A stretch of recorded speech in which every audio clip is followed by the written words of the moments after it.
প্রিয় লিসেনার্স, আজকে আপনাদেরকে শোনাবো পাহাড়ের উপরের পুরনো কবরস্থানের মরাখেকো ভূতেদের রোমহর্ষক ইতিহাস উন্মোচনের গল্প। শুনতে থাকুন রাকিব হাসানের লেখা আজকের ভৌতিক গল্প ভূতের শহর। গল্প পাঠে আপনাদের সাথে আছে আমি পারভেজ মাহমুদ সজীব। চলুন আর কথা না বাড়িয়ে শুরু করা যাক মূল গল্প। শুনতে থাকুন 12 পর্বের গল্পের আজকের 3য় পর্ব। হেনরি, আমার মাথাটা ফিরিয়ে দাও। আমি চিৎকার দিয়ে পা খেয়ে ঘুরে দাঁড়ালাম। কানে এলো একটা অট্টহাসির শব্দ। তীক্ষ্ণ স্বরে হাহা করে হাসছে কেউ। ফলকের শাড়ির ওপাশ থেকে বেরিয়ে আসতে দেখলাম নিক কুনারকে। ওর ঠিক পিছনে রয়েছে টেরি বোমান, সঙ্গে আরও 2টা ছেলে। বিশাল দিয়ে চিনতে পারলাম, আমাদের স্কুলেই পড়ে। দাও, আমার মাথাটা ফিরিয়ে দাও, নিক বলল। হাসিতে ফেটে পড়ল ওরা সবাই। কতক্ষণ দাঁড়িয়েছিল কোনো মতে জিজ্ঞেস করলাম, কি করছিলে? রোজালিনের দিকে তাকিয়ে হাসল নিক। রোজালিন আমাকে জানিয়েছে রাত দুপুরে তোমরা নাকি এখানে পিকনিক করতে আসছো। তাহলে আমরা কি করে দাওয়াত না দিয়ে থাকি? পিকনিক করতে এসেছি কি বললো তোমাকে? খেকিয়ে উঠল রোজালিন। তোমাকে কিন্তু আমি আসতে নিষেধ করছিলাম নিক। তাছাড়া আমরা এখন চলে যাচ্ছি এমনিতেই, বলে আমি গেটের দিকে পা বাড়ালাম। লাফ দিয়ে এসে আমার পট আটকালো নিক। যাবে? মুখ ভেঙছে বলল। ও সত্যি যাবে তুমি হেনরি? ধুর, বাদ দাও না এসব, রোজালিন বলল। মজার কিছু হচ্ছে না এই ঠান্ডার মধ্যেও। তাছাড়া সত্যি সত্যি মরাখেকো ভূত আছে এখানে। বকার মতো বলে ফেললাম। বলেই বুঝলাম ভুল করে ফেলেছি। মাঝে মাঝে এরকম বোকামি আমি করে ফেলি। কেন বললাম? মাথার চুল ছিঁড়তে ইচ্ছা করলো। সারা জীবন এটার ভুলতে দেবে না ওরা আমাকে। মরাখেকো ভূত, খিকখিক করে হাসলো টেরি। এই নিক, ও তো সত্যি সত্যি বিশ্বাস করে। তা তো করবেই, হেসে জবাব দিল নিক। ও তো নিজেই একটা মরাখেকো ভূত। চলো যাই, রোজালিনকে বললাম। কিন্তু আমার কাজ চেপে ধরল নিক। আমার হাত থেকে পড়ে গেল টর্চটা। কবর ফলকে বাড়ি লেগে আছাড় খেয়ে মাটিতে পড়ে নিভে গেল। হেনরি যেতে চায় না, নিক বলল।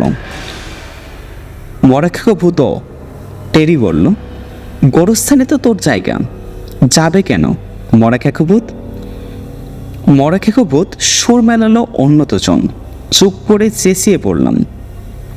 সাহস দেখানোর একটু ভান করলাম। ঝাড়া দিয়ে নিকের হাতটা ছাড়িয়ে নিলাম। রোজালিনের হাত চেপে ধরে ওকে টেনে নিয়ে দৌড় দিতে চাইলাম। হাই হেনরি, কি করো তুমি? তুমি জানো এ জায়গায় ছেড়ে যেতে চাও না তুমি, নিক বলল। এখানেই তুমি থাকতে চাও তাই না? অন্য মরাখেকোদের সঙ্গে।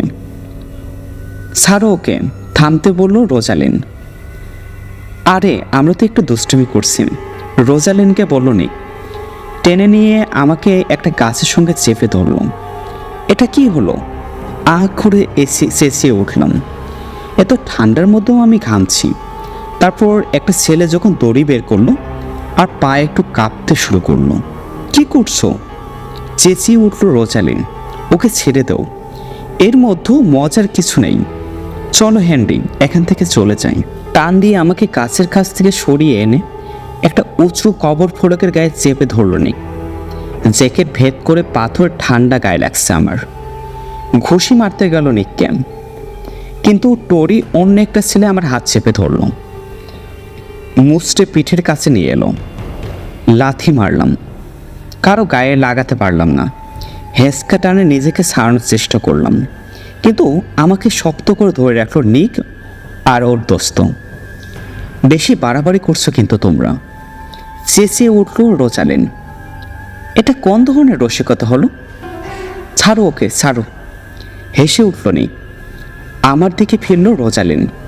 তুমি কিছু ভেবো না হেনরি, আমি যাচ্ছি, বড়দের ডেকে নিয়ে আসবো। আচমকা ঘুরে দাঁড়িয়ে দৌড় দিল এবং বেরিয়ে গেল গেট দিয়ে। ছাড়ো আমাকে, চেঁচিয়ে পড়লাম আবার। নিজেকে ছুটানোর জন্য ধস্তাধস্তি করতে লাগলাম। গোরস্থানের মরাখেকো সুর করে বলতে লাগলো নিক আর ওর দোস্তরা। আমাকে দড়ি দিয়ে পেঁচিয়ে বাঁধতে শুরু করলো কবর ফলকটার সাথে। ছাড়ো, ছাড়ো বলছি, চেঁচিয়ে বলল আর জোরে লাথি মারলাম। আমার পায়ের কাছ থেকে সরে রইল ওরা। বাধা শেষ করলো। বাই মরা খেকু হেসে বলল নিক। তার সবাই মিলে দৌড় দিল গেটের দিকে। এ হতে পারে না, দড়ি খোলার জন্য আমি টানাটানি করতে লাগলাম। রাত দুপুরে গোষ্ঠীর গোরস্থানের কবর ফলকের সঙ্গে বাধা আমি। দেখো দোহাই তোমাদের, আমাকে খুলে দাও প্লিজ। বুকের মধ্যে ধরাস ধরাস বাড়ি মারছে আমার হৃৎপিণ্ডটা। আমাকে ফেলে যেও না তোমরা। পেটে লাগছে শক্ত পাথর, ঠান্ডা। উফ, এত ঠান্ডা। প্লিজ ফিরে এসো তোমরা। নিক, দোহাই তোমার, ফিরে এসো টেরি। চিৎকার করতে লাগলাম। পায়ের ঢাল ভেঙে নেমে যাচ্ছে ওরা। হাসাহাসি আর পায়ের শব্দ শুনতে পাচ্ছি। বাঁচাও আমাকে, বাঁচাও, এখান থেকে ফেলে যেও না, অনুরোধ করে পড়লাম। দৌড়ে ধরে টানাটানি করছি আর চিৎকার করছি। মাথার ওপর শব্দ হলো, বরফের মতো জমে গেলাম আমি। মুখে লাগলো ঠান্ডা বাতাসের ছাপটা। আবার শব্দ। আমার গাল ছুঁয়ে চলে গেল যে নাকি। বাদর মনে হয়। ডজনখানক বাদর ডানা চাপটে কিসমিস করতে লাগলো। আমার চিৎকারে ভয় পেয়ে গাছ থেকে এসে আমার মাথার উপরে বসছে ওগুলো। একটা বাজুর সোজা আমার মাথায় লক্ষ্য করে উড়ে এলো।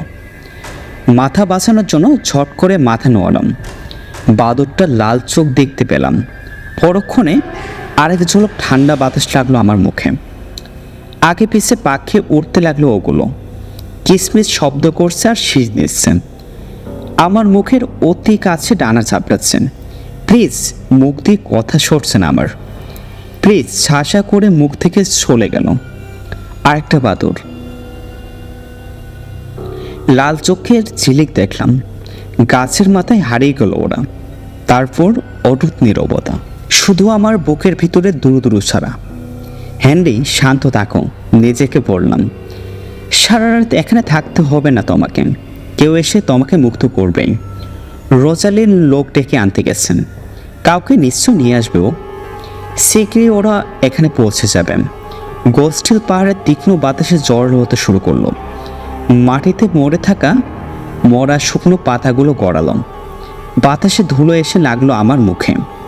পুরোনো গাছগুলো মটমট করছে আর গোঙাচ্ছে। নিচু লম্বিত একটা চিৎকার শুনে ধরাস হয়ে উঠল আমার বুকটা। রোজালিন কোথায়? জোরে প্রশ্ন করলাম। আসতে আসতে দেরি করছে কেন? কালো কবর ফলকগুলোর ওপর দিয়ে তাকালাম। মরিয়া হয়ে ওকে খুঁজছে আমার চোখ। কোথায় ও? আমাকে এখানে ফেলে রাখার কথা ভাবেনিও না তো। ও এটা করবে না। যদি করে, সামনে টান দিয়ে দড়িটাকে ঢিল করার চেষ্টা করলাম। খুব শক্ত করে পেঁচিয়ে বেঁধেছে, কাঁধ থেকে হাঁটুর নিচ পর্যন্ত। হাত দুটো রয়েছে দুই হাতের পাশে। হাত দিয়ে জোরে জোরে চাপ দিলাম দড়িতে।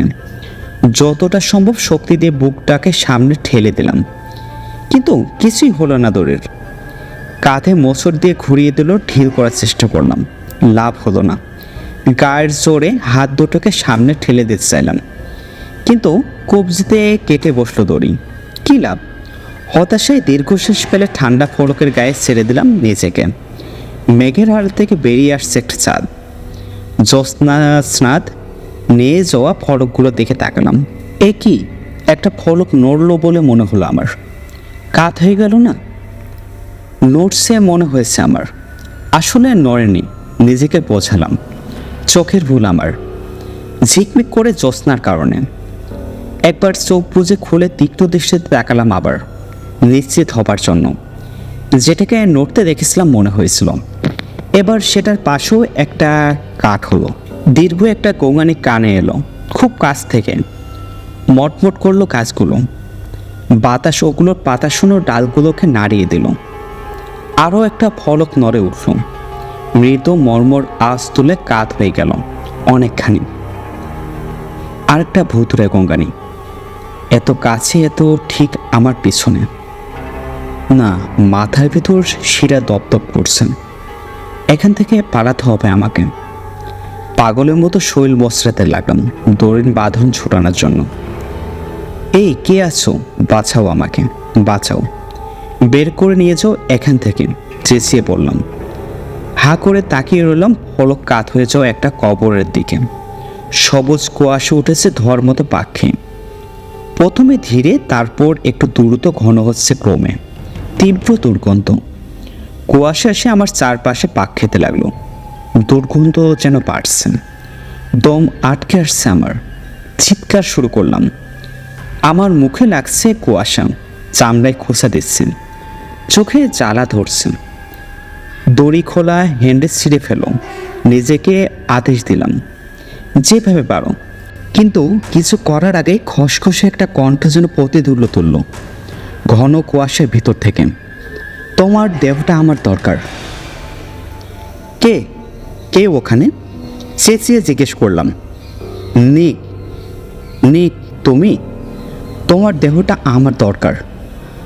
খড়খড়ে স্বরে বলল কণ্ঠটা। ভাঙা ভাঙা কাশির মতো স্বর বেরোলো, জোরে নয়, তবে গা শিউরে উঠল না। নিক চেঁচিয়ে বললাম, আমাকে খুলে দাও নিক। টেরি, তোমার দেহটা আমার দরকার। আমি আবার নিককে ডাকলাম। বরফ শীতল সবুজ কুয়াশা আমার চারপাশে ঘিরে উঁচু হয়ে আছে। অদ্ভুত লাগছে আমার। এত দুর্বল। কি ঘটেছে আমার? দড়ি ছেড়ার জন্য চাপ দিতে গেলাম, শক্তি পেলাম না হাতে। শক্ত করতে পারলাম না খুব বেশি। ভাঁজ হয়ে আসছে হাঁটু, মাথা খাড়া রাখতে পারছে না। শরীরটা অনেক দুর্বল লাগছে। এত দুর্বল। কে আছো, বাঁচাও। চেঁচাতে চাইলাম, পারলাম না। শুধু ফিস ফিসে আওয়াজ বেরোলো, তোমার দেহটা আমার দরকার। তোমার দেহটা আমাকে দাও না। কথা আটকে গেল আমার। হঠাৎ করে মাথা ঘুরতে আরম্ভ করলো। মাথা ঘোরা, দুর্বলতা, মাথার চাপ অনুভব করলাম। শক্ত ঠান্ডা কোনো কিছু চাপ, যেন শক্ত একটা আমার মাথায় চেপে বসেছে। চাপ দিচ্ছে আরও জোরে। প্রতিরোধ করতে চাইলাম, চেঁচাতে চাইলাম, স্বরে যেন বেরোলো আমার মুখ থেকে। আরও দুর্বলতা বাড়ল। প্রচণ্ড চাপে কপাল দপদপ করছে আমার। মনে হলো যেন মগজটা ফেটে যাবে। আমি ভাবতে পারছি না আর। কোনো শব্দ তৈরি হচ্ছে না মগজে। কোনো কিছুই ভাবতে পারছি না আর আমি। অনেক ব্যথা লাগছে, ভীষণ ব্যথা। শক্ত ঠান্ডা জিনিসটা মাথা ভেদ করে আমার বুকের কাছে পৌঁছে গেছে। আমার হাত পায়ে ঢুকে যাচ্ছে, চাপ দিচ্ছে আমাকে। এত চাপ আমার বুকে, শ্বাস নিতে পারছি না। দমটা যেন আটকে যাচ্ছে আমার। আর কোনো কিছুই ভাবতেও পারছে না। তারপর হঠাৎ করে ফেরে যাওয়ার মতো একটা শব্দ শোনা গেল, অনেকটা কাপড় ছেঁড়ার মতো, গায়ে থাকা শার্ট ছেঁড়ার মতো। শার্টের সঙ্গে যেন চামড়াটাও ছিঁড়ে গেল। ভাসতে শুরু করলাম আমি, বেলুনের মতো ভেসে উঠতে লাগলাম। ওপরে ওপরে ওপরে, মুক্ত সবুজ কুয়াশায় ভর করে ক্রমশ শূন্যে উঠতে লাগলাম। কুয়াশার ভেতর দিয়ে নিচে তাকালাম। তীক্ষ্ণ দৃষ্টিতে তাকিয়ে দেখার চেষ্টা করলাম, নিজেকে দেখতে পেলাম। কুয়াশায় ভেসে নিজেকে দেখলাম। আবার নিজের দেহটাকে এখনো বাঁধা কবর ফলকের সঙ্গে। চেঁচাতে চাইলাম, চিৎকার করে ডাকতে চাইলাম নিচে আটকে থাকা আমার নিজের দেহটাকে। কিন্তু গলা দিয়ে আমার স্বর বেরোলো না। কোনো শব্দই করতে পারলাম না আমি। একসঙ্গে দু জায়গায় থাকছি কি করে আমি? একটা আমি উপরে, আর একটা আমি নিচে। অবাক হলাম এবং আতঙ্কিত। কুয়াশায় ভাসতে ভাসতে নিজের হাত দুটোকে সামনে মুখের কাছে আনার চেষ্টা করলাম। আমি অবাক হয়ে গেলাম, আমার তো হাতে নাই। বাতাসে পাক খেতে খেতে পায়ের দিকে তাকলাম, পাও নাই, কোনো কিছুই নেই আমার। আমি অদৃশ্য প্রচণ্ড আতঙ্কের মাঝে বসতে পারলাম। এখন আমি দেহ ছাড়া আমি, শুধু আমার মনটা ভাসছে, দেহটা রয়ে গেছে নিচে। তারপর আরও আতঙ্ক, অসহায় নিচে তাকিয়ে দেখলাম আমার দেহের আঙুলগুলো নড়ছে, পা টান টান করছে, মাথা ঘোরাচ্ছে। আমার নিজের মাথা একই পাশে ঘুরছে, আবার ওপাশে। তারপর চোখ মিটমিট করলো, হাসলো। আমার ঠোঁট দিয়ে হাসলো, কিন্তু আমার হাসি নয় ওটা। গল্পের আগামী পার্ট শুনবেন আগামীকাল ঠিক 4টায়। শুনতে সাথে থাকুন, সাবস্ক্রাইব বাটন প্রেস করে। আশা করি সে পর্যন্ত সবাই ভালো থাকবেন। ধন্যবাদ।